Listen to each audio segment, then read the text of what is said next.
Saudara, penerapan pendidikan agama kiranya memiliki peranan penting dalam menyiapkan generasi bangsa yang Qurani sebagai dasar fondasi karakter dalam rangka menyongsong masa depan gemilang serta untuk melahirkan sumber daya manusia yang berkualitas dan generasi dambaan umat yang sempurna ilmu dan ketakwaan.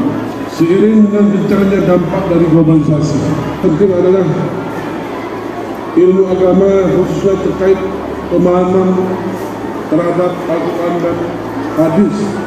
Dengan ucapan Bismillahirrahmanirrahim, acara wisuda ke-26 santriwan santriwati TK, TPA dan TQ tahun 2025 kami nyatakan dimulai.